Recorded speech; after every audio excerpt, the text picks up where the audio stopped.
Did you not get a mug? No. Really? No, I don't have one. No. And then Well, there's a bunch. So. Someone in this office complains because they don't you don't wash your freaking mugs, dude, and they just sit back there. That's not true. It's kind of true. It's not at all. I heard it. I use the same mug every day, and then I dry it out, and I use it again. I don't leave them in the sink. Calling bullshit. Bro, fucking write your name on this. Check it every single motherfucking day. I need a Sharpie. I need a Sharpie. Liv, can we get a Sharpie? Have we? Sad day. You were weirdly close to that mic. Hello. Yeah. Anyway, I'm just gonna keep playing until you. We started, but we haven't started. I feel like Liv just erases it. She's like, restart. All right. Yeah. I mean, you could do the intro. No, that's all you, dude. You just All hit the right, button. fine. No, you gotta hit the music. Oh, we have to do the music. Where's the fader for the music? Which one? Is that it?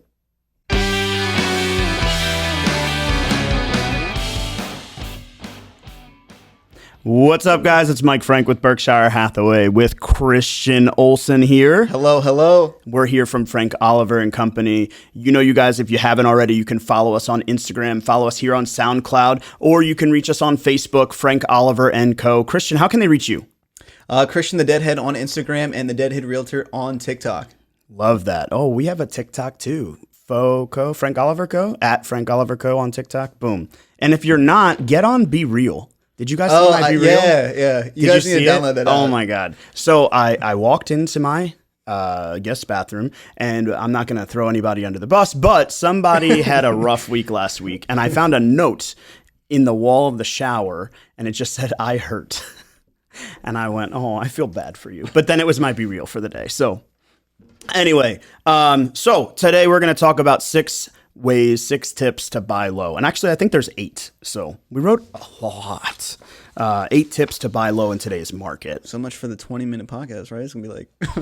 I don't know. We kind of let it run, see what happens. Yeah. But before we do that, if you guys haven't already, hey, make sure you sign up for our home buyer event on the 25th. It is June 25th from 11 to 1, right? Awesome. You can find more information on our Instagram at Frank Oliver Co. on our everything, right? TikTok, Instagram, Facebook, and probably soon to come to our Be Real page, right? Yeah. So make sure you come by. It's a great way to learn kind of the overview of what it takes to buy a home in today's market. Anyway, so last week we talked about, kind of how you can buy low and sell high in today's market. And today we're going to dive a little bit deeper into what tips we have, the little things that we can do to kind of help you get into that mindset, if you will. But first, Christian, you want to share with them kind of like what a seller's market is? Well, the one we've been experiencing is there's not a whole lot of availability. There's just way too many buyers in the market, just supply and demand back from,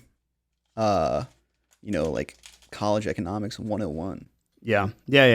I mean, ultimately, what's happened over the last 2 years, we've seen supply and demand just be completely out of balance. And prices are driven just by a lot of factors. And something that kind of amazed me, I was reading this morning that prices over the last 2 years were 35% higher than they were in 2019.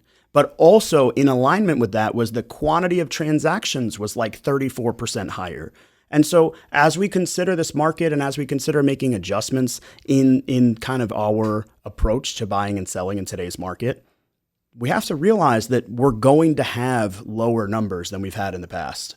And even if we lost 15% from last year, we're still 20% higher than an average year.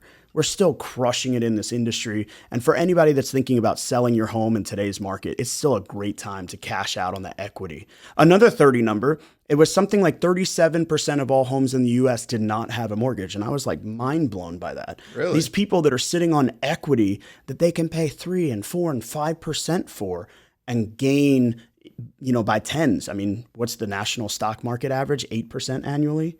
So they're sitting on $100,000, $200,000, $300,000 in equity. And today's the opportunity to take that equity out and find a way to utilize it. Yeah. So anyway, all right. So step 1, buying low in today's market. In a hot market like today, you've got to make sure that you're pre-approved. And I wanted to dive into something here today because I'm not even sure that you know the difference. Okay. Do you know the difference between a pre-approval and a pre-qualification? Pre-approval is like a piece of paper that says, hey, you can get a mortgage up to this amount, kind of. Or a PDF, right? But what's a pre-qualification? I don't know. All right. So these are things that we like throw around in this industry, and it's crazy that we don't really dive into this a little bit deeper. But a pre-qualification is kind of you put into a calculator, whether it's online or whether you talk with a mortgage lender, you're going to put into a calculator, hey, I make this much money. I want this much of a house. Can I afford it? Pre-qualified. Boom. Check. So it's like the step before. Yeah, it's like the step before pre-approval. And we don't talk about it because a real lender is not really doing a pre-qualification. A real lender is taking your credit, your assets, and your kind of financial position to figure out, can you afford a mortgage? And then they approve you for that mortgage. Pre-qualification, I'm not going to throw anybody under the bus, but maybe some of our larger national lenders are pre-qualifying people as compared to pre-approving them. I would agree. I would agree. So we talk about the pre-approval is essential in today's market because ultimately when you're going to make an offer to a seller and you're competitive with another buyer, you want to know that you're pre-approved. The seller wants to be able to contact your mortgage loan officer and ask questions like, hey, are they pre-approved? Have you run all 3 credit bureaus? Have you checked their income, their credit, and their assets? Have you really done an analysis on this buyer? Or are you just telling me, meh, we'll see if they can get to closing? Yeah. So in competition, a pre-approval is essential, right? I don't even think I've even dealt with someone that even mentioned pre-qualification, just the market that I started real estate in. I don't know if you ever come across it. It's happened behind your back. Oh, for sure. I know it has because I know through the lending teams that you've worked with that it's happened behind your back. Yeah.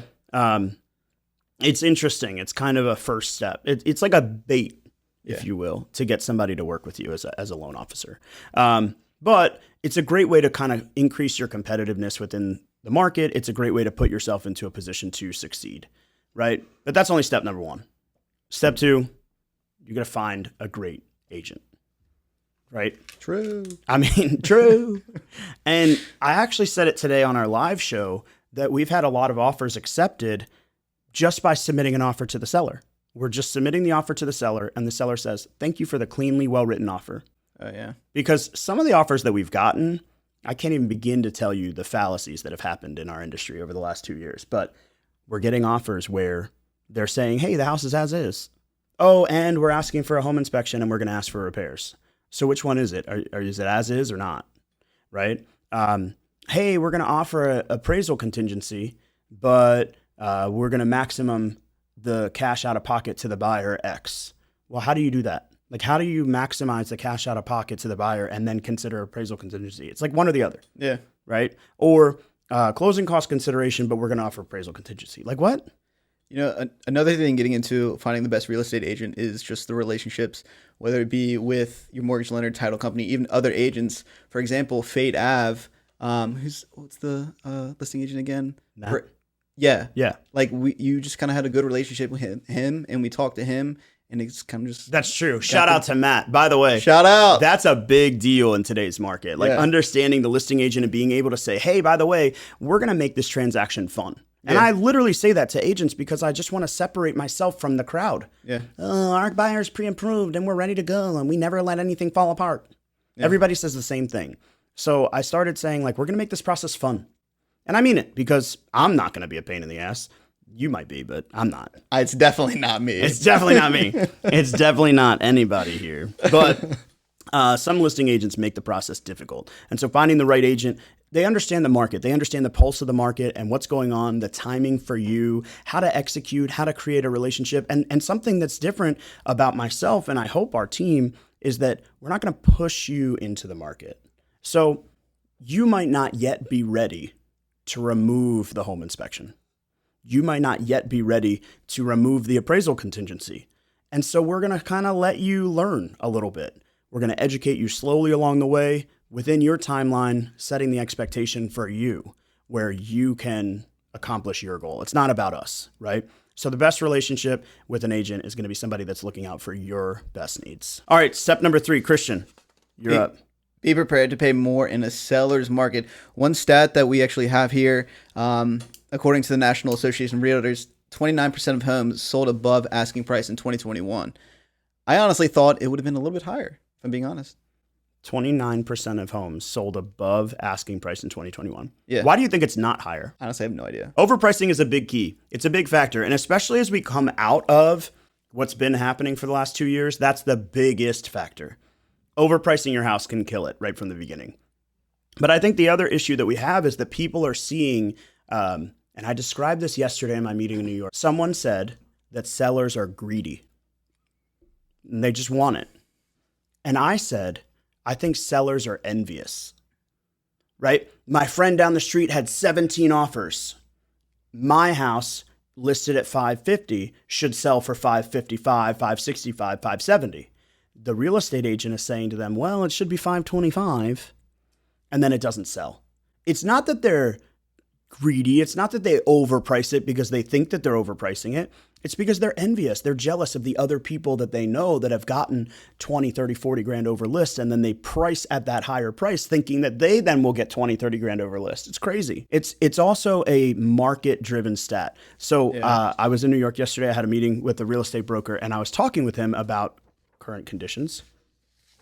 They don't even pay over list price. Like never. Really? Yeah, and like never. He said if it's over $1 million, maybe if it's a beautiful home, but if it's under $1 million, it's like probably between 3 and 7% less than asking price. And it's been that way since the beginning of COVID. Like it's never changed. And you're just not hearing this? Well, I mean, it takes some time to sit down with somebody and really get an analysis, right? Sure. But I that's think crazy to me. It's fucking nuts. And then you get into a position where we're saying, hey, nationally, it's only 29%. Well, that's because the nation is comprised of lots of different mini markets. I think that it's something that people don't pay attention to, and they don't realize that paying more doesn't necessarily equal winning. There's other ways to make your offer competitive by removing contingencies. We talked about appraisal, a home inspection, HOA, which is totally against the law in Maryland for reference, but we still do whatever we do. Wait, that was that was the one I wanted to talk about. We'll get there, but which one? When you can write down like, hey, we won't give up our right to back out of the contract based off HOA Well, I mean, documents. talk about it now. It's a contingency, right? It's the way to accomplish winning your goal in today's market. So sure. So upon, I guess, receiving the HOA documents for a property that you want to buy, you still have that ability to review the documents and back out within a certain period of time. And then a good agent, me and Mike have talked about this many of times. Have you actually done it? Oh, yeah. Yeah. You can, I guess, add an addendum or something saying that my client waives the right to back out based upon receiving the HOA documents, but it's Maryland law, so you could always back out.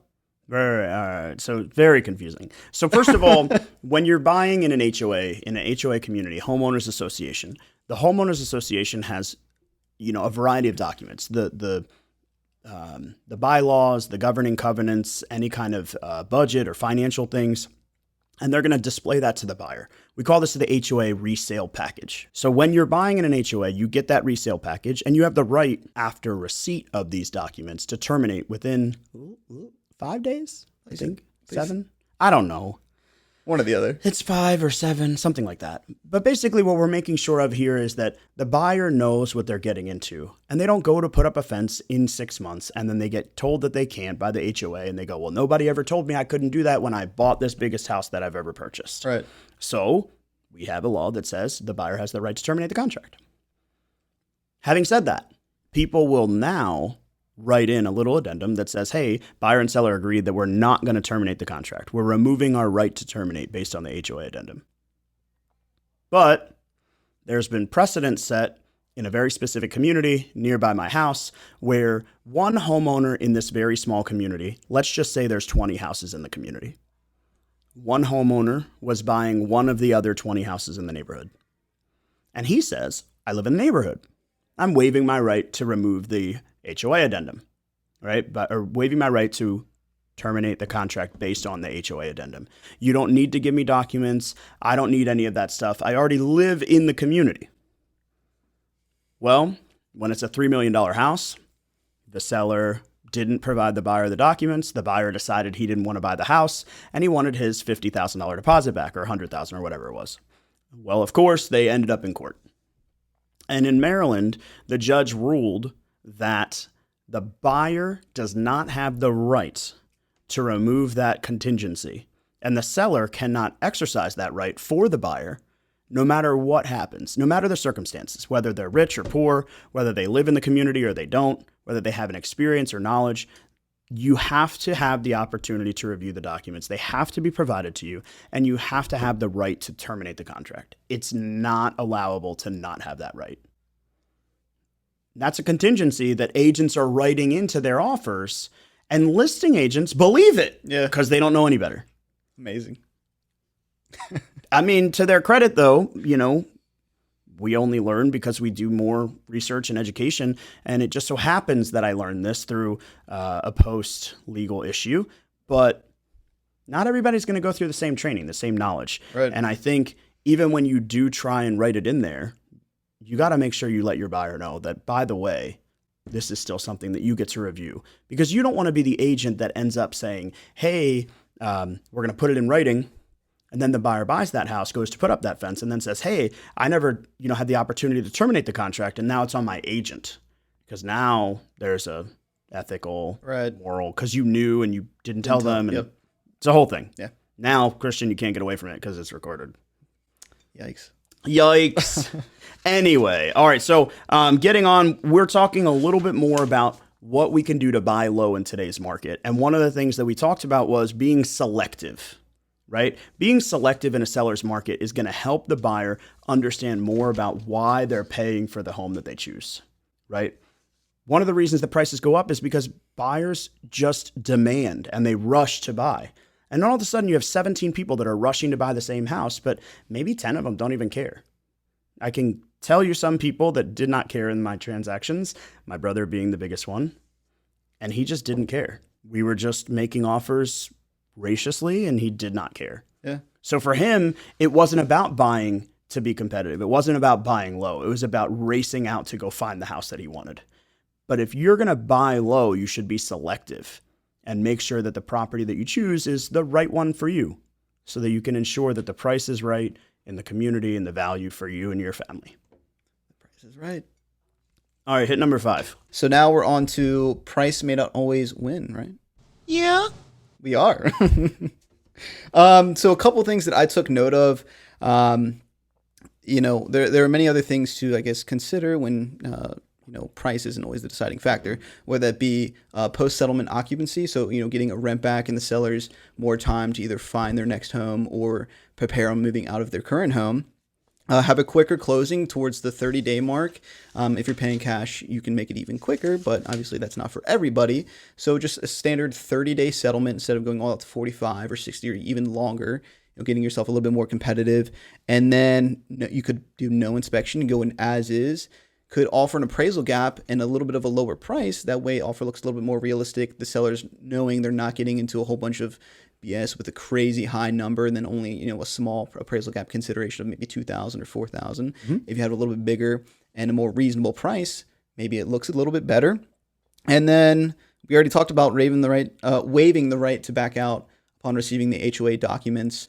But those are a couple things that I had noted if you want to maybe. Yeah, I think if you go back to writing a cleanly written offer, right? Yeah. You go back to getting the mortgage pre-approval from someone that's known or reputable in the community. If you go back to, sharing about your buyer's capacity, right? The price is one thing, but going to a seller and saying, hey, I can even tell you, I had a listing where the buyer's agent was someone that I knew, and they submitted a really strong offer. And right before we closed all of our bidding, we got one offer that was significantly stronger. There's no question. It was a better offer. It was cleanly written. There was no inspection, no appraisal. It was great. And I said to the seller, hey, here you go. And the seller says, well, I want to choose the offer for the client that's working with your friend. And I was like, are you sure? It's like $5,000. And she goes, yeah, no, if you think it's going to settle. And I was like, don't put that pressure on me. Just because I know the agent and I know that she's reputable and I know that she does a good job. By the way, shout out to her. She didn't answer the phone when I called her last week, but that's okay. Right? You're calling out a lot of people today. I know, but I'm not going to throw her under the bus in this case. But, it was the opportunity to say, hey, I know this person. I know her lender. I know how they work. I know how we would expect to work together. And yeah, it's got a couple more bumps in the contract, but I don't know this other person. I don't know what they're going to do. What if they just decide to walk away the week before settlement? I don't know the expectations. And so a seller might choose to work with somebody that they know, like, and trust in the same way by the reciprocal relationship that we have. Price is not always the top factor. It's hard to say no to price, but ultimately having a cleanly written offer, working with a professional that has a relationship in the community. What did you say last week? It was trust the person, not the experience, right? Because somebody might come to us with 17 years of experience and might have sold 300 homes, but really 17 years and 300 homes isn't really that much, right? Maybe we have somebody that's newer to the industry, but they've only sold 12 houses, but they do those 12 houses cleanly. Everyone is effective. We've had an experience in working with them in the past. Their lender's been in the business for 25 years. That's going to speak a lot more than a higher price, to me, personally. I feel like I could repeat a couple stories here that we said on the last podcast about Benjamin Larson, how he went in on Sailboat Lane down in Lesby, Maryland, and didn't have the highest price, but because we had a local lender, the seller's agent's, I think, daughter also worked there, but was super familiar with the company. And in that case, weren't there like 2 contracts before him? I think there's even more than that, maybe like 3 to 5. No. Weren't they under contract prior? No. Oh, I thought they were under contract. No. Got it. So I immediately called the agent and was like, hey, did you receive our offer? And she started asking questions about the lender, told her, some detail. And she's like, oh, that's great. You have a local lender. A lot of these other people might have, local banks, and no one wants to call a 1-800 number, be put on hold, or never be able to, contact the buyer's lender to get some information or ask a couple of questions or anything like that.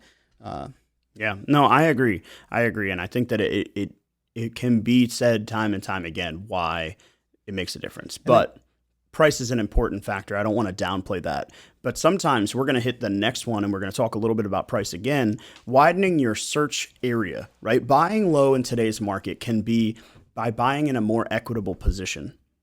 So sometimes people will want to buy here in Maryland. We have a lot of people that look in Pennsylvania. We've had a lot of people looking in Southern Maryland lately, where it's beyond their normal scope of where they're looking. And in a very myopic approach, what we're saying is, well, I can work from anywhere. But in a better position where we're going to buy low, instead of buying in that hot market or that hot community, what if you bought just outside of that community, where we're talking about maybe we're not buying in Dunkirk, but maybe we're going across the bridge into Leonardtown, right? Just, 30 minutes away. Yeah. Or maybe we're not buying in Bel Air, but we're going out to Street, Maryland. Or maybe we're not buying in Westminster, but we're considering Tawnytown, right? These areas that are just a little bit farther away than where we were originally considering. For the same price, we're going to get a similar value, maybe a little bit more value in the home that we choose. But now we're buying into a market that's growing as compared to a market that's stagnant. So if you choose Westminster or Bel Air, they're very strong markets. They're always growing. But if you move to Street, Maryland, or another Bel Air suburb, Aberdeen as an example, it might be growing at a faster rate. And so then your equity position is going to grow faster. So that's a good way to buy low in today's market, by buying into a better equity position, right? Because price is not always the factor, but sometimes when you're in the long run, you're looking at selling your home in 5 or 7 years. You buy that house for $600,000 in 5 years. Well, now it's worth, let me do some math here. Now it's worth $645 in another community. Perhaps it's worth $665 because the market has grown faster in that new community. Just something to keep in mind when we're widening our search area. Instead of thinking like everybody else, we're just saying, oh, I can work from anywhere. We're going to say, hey, I can expand my equity position by buying in a better community, right? So number 8, we're going to talk about, and this is the last one, we're going to act quickly in a seller's market. I'm excited to hear the story. Oh, God. I'm going to not throw people under the bus because this is a negative story, right? Well, just use random names. How teachers would do in math Sally class. and Tom. Yeah. Oh, I love it. All right, so Sally and Tom. So trying to time the market is, are we allowed to curse? Is that unfair? You've already been doing it. Oh, I don't even know, right? Timing the market is fucking impossible. It's fucking impossible. You can't time the real estate market. right? If you think that you're timing the market, you're an asshole. Sorry, right? But we've seen so many buyers wait until the market goes down, wait until interest rates go down, wait until X, wait until Y. Well, they're wrong, right? And Tom and Sally, in this case, were in the market. Fuck, it's got to be, my God, it's got to be 14 months ago, maybe 13 months ago. And they said, hey, we're finally ready to buy. We're finally pre-approved. It's been 4 years. We've been working on our credit, our income, our assets, and we're ready to buy. Okay, great. And they have opportunities where they submit an offer and they got a counter offer, which doesn't happen a lot in today's market. And they said, no, I'm not paying that much. And then the house in turn went to settlement and somebody else bought it for that much or more. And they're like, ugh, who would pay that much money? And yet they're still today renting. They're still today not yet purchased. They're looking at values where I could have bought that house for that much. Well, yeah, you should have. Because timing the market is impossible. When you create an opportunity in a hot market to follow all the other steps by getting yourself prepared, by having a good agent, by having a good lender, by knowing the market that you're going to buy in, not settling, setting an expectation that it's not always about price and creating a market community that you're going to buy in by widening your search area, and then you act quickly. Well, now you're able to buy. And Sally and Tom, in this particular case, are still sitting in the basement of their parents' house, saving up money, and for some miraculous reason, still have the same amount of money that they did 14 months ago, which blows my mind. When people say they're trying to time the market or they want to wait for it to cool down, I immediately just start feeling nauseous and I just want to vomit, you know? It's like, ugh. No, I kind of feel like it's, you go to the doctor. Okay. And your doctor goes, hey, I want you to take some medicine.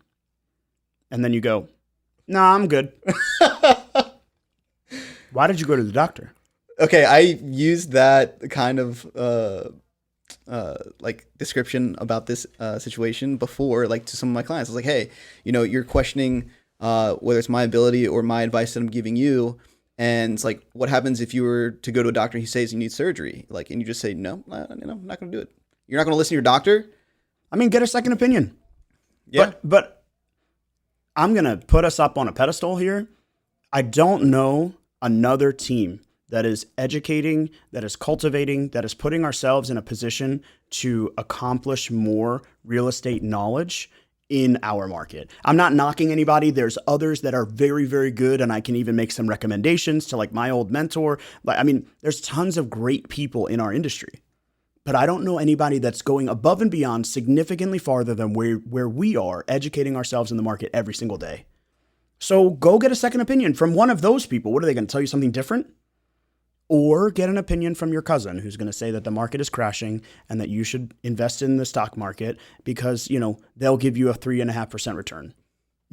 Everybody's out to get their own best interests. So sometimes I find that people will be, well, my financial advisor told me to do X. Well, what do you want to do? I'm not telling you to do anything. You came to me to buy a house. I'm helping you buy a house. What do you want to do? Right. Well, my financial advisor says this is a bad time to buy in the market. Are you asking me, or is your financial advisor telling me that he has more knowledge than I do about real estate? Explain this to me. Help me understand. Yeah. I don't care. It's your decision. But sometimes when you get into that position where maybe somebody's family member or friend is in their ear, I just want to grab them, put my arm around them and be like, hey, shut the fuck up. Right? If you have a question, let me help. But you're just not helping. You're creating a position where you're just forcing the person down the road. So Travis just settled, super excited. Mm-hmm. Something that his girlfriend did, which was great. She actually was like, Travis, just do it. Travis, just buy it. Whatever, just make an offer. What happens if you don't make that offer? Nothing. If you make the offer and they don't accept it, nothing. Right. It doesn't hurt. Right. But normally, it's well, I don't know. This is a lot of money. Right? Or, are you really going to buy today's market? We should get her to come on our showings and talk to some of our clients. Oh just do it. She's so funny. I really like her. And I also, kudos to Travis, right? First offer was ridiculously well put together. Mm-hmm. Second offer was ridiculously well put together. He got his choice of those two homes, basically. Yeah. Right? And we have a barbecue coming up in a month. Just saying. I'm excited. You Friend. see their new puppy? No. Adorable. What'd they get? I think it's called a Shiba. Now my friend is now Christian's friend. I don't even know. I can't even go on my phone because Christian turned it off. Thanks. Great. All right. So a couple random questions, right? Why is there a blank page? Oh, I have a blank page. Anyway, so random questions. A lot of people think that you cannot negotiate. Why? Why can't you negotiate? Well, the seller won't. Yeah, that's a possibility. You can't force somebody to sell their house.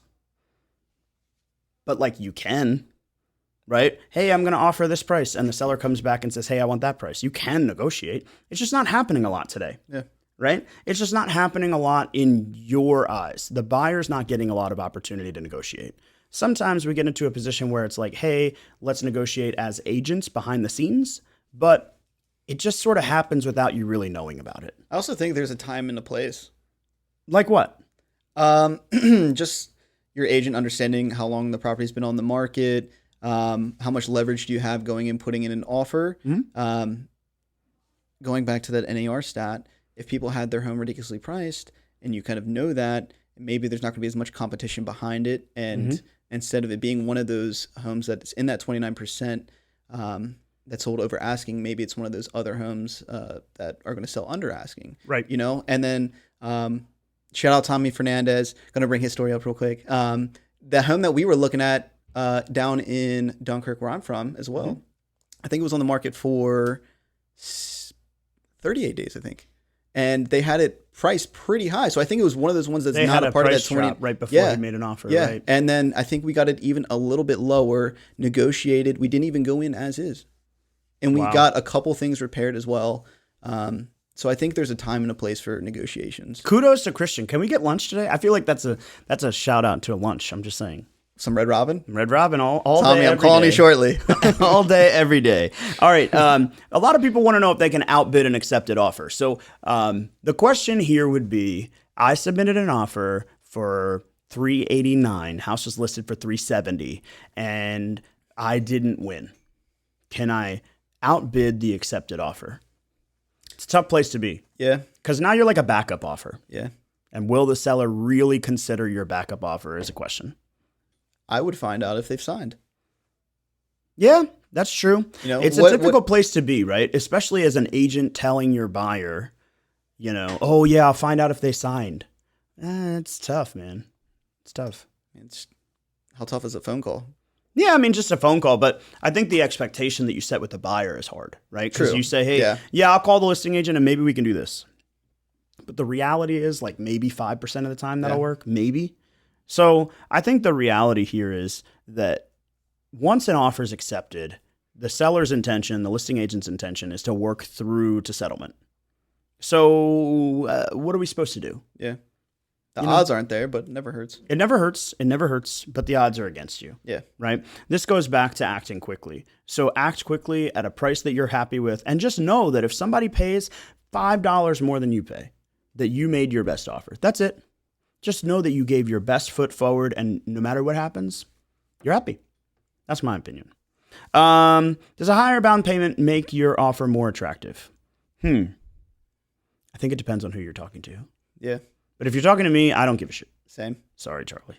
Because to me, it's like the only thing the seller should care about is what? I don't know. I feel like this is a trick question now. It kind of seems like a trick question. After all we've talked about, what do they only care about? The only thing. I'm gonna say price.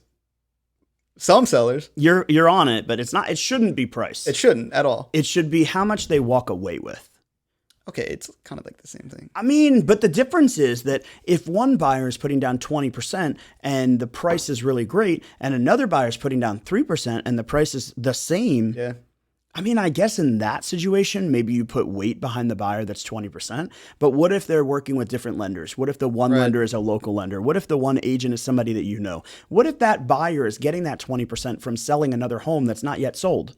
Right? Like, there's so much more to it that's not down payment. I'm with you. This kind of brings me back to like Joe Wilson's property that we sold down in St. Leonard. Yeah, wasn't there an offer that was higher?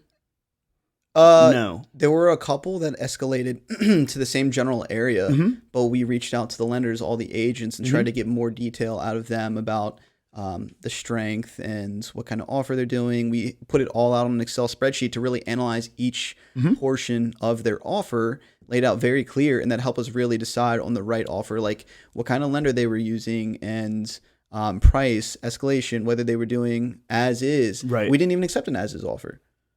I didn't know that. But Your memory is terrible. I mean, I remember the transaction. I just didn't remember it was as is. But the one thing that I do remember from that conversation, we reached out to 3 different agents that were all in the same ballpark. We had like 11 or 12 offers, and 3 agents were all in the same ballpark. And one of them, we had the same conversation with the other 2. But the one woman, I remember her saying, nope, my client's offer is my client's offer. And the conversation kind of ended at that. And I remember talking with you and Joe and saying, hey, you know, this woman, they've got a really strong offer, but she's really not interested in making any adjustments. And the way that she approached the conversation was very curt. Nope, my client's offer is my client's offer. And to me, that's not really somebody that I want to endeavor into business with, because there's going to be problems, there's going to be changes. But hey, if your client's offer is your client's offer, what happens when you have a problem? Nope, my client has a problem. Nope, we're not going to settlement. Nope, we're not paying that much. I mean, like, why not work together on this? Like, hey, Alexandra, big shout out to her. Her buyer found water in the basement during the home inspection. Instead of being like, it's fine, we're going to dry it up, right? We're actually getting quotes to do a full waterproofing in that particular house because Alexandra and I work together well. So, hey, nope, we're not going to do that. Isn't really going to bode very well when you have a problem. Alexandra has a problem, and I'm going to bat for her. And I just feel like that can be a big impact when it comes to what makes one offer more attractive than another. It's ultimately all the different factors. It's not just one thing. The only thing the seller should care about is price in the end of the day, like what they walk away with. So I think in the end of the day, it's not about down payment. It's not about price. It's not about all the considerations. For the seller, it should literally be about how much they walk away with and how are they going to get from point A to point B. And working with an agent like myself, it's going to be more fun. Just saying. Maybe now. I can't even say that live on air. But anyway, so obviously a lot of information, a lot of things to kind of sort of jog your thoughts as you're thinking about buying in today's market. I personally think that the biggest one that you should figure out is the equity position that you can create. It doesn't really matter what you pay for. It doesn't really matter what you buy. If you're buying something that means something to you, if you lose a little bit of money, you're going to be happy about it. If you gain a ton of money on a house that you hate, it doesn't matter to you. You're going to be so over it. You're going to be fighting me to sell it for less money because you just want to get out of it. Find the home that means something to you. Find the community that you want to buy in. Buy in an equitable position with somebody that you trust that's going to represent you in 3 or 5 or 7 years when you sell that home. Not just your cousin because he got his real estate license. My opinion. Do you really want to start family beef? My family beef? No, but if you buy with your cousin. Yeah, I mean, if you buy with your cousin, you might be in bed with your cousin. I don't know. Well, that's not really about my life. Anyway. That just took a turn. Took a turn for the better. Anyway, all right. So, hey, you guys can always reach out to us. I look forward to chatting with you guys a little bit next week. We're going to be talking about ways to sell high. Is that what we're hitting? Maybe? I don't know. We don't even know. Maybe we're going to be talking about selling high in today's market. And as the market turns, you guys should be looking for a equity review. If you need one, if you want to know, reach out to us. How can they hit you? Christian the Deadhead on Instagram and the Deadhead Realtor on TikTok. Or you can always email Christian at christian@frankoliverco.com. Yep. You can always reach me, admin@frankoliverco.com, mike@frankoliverco.com, or on Instagram @frankoliverco. You can also search my own name, Michael Frank, with 3 little underscores there.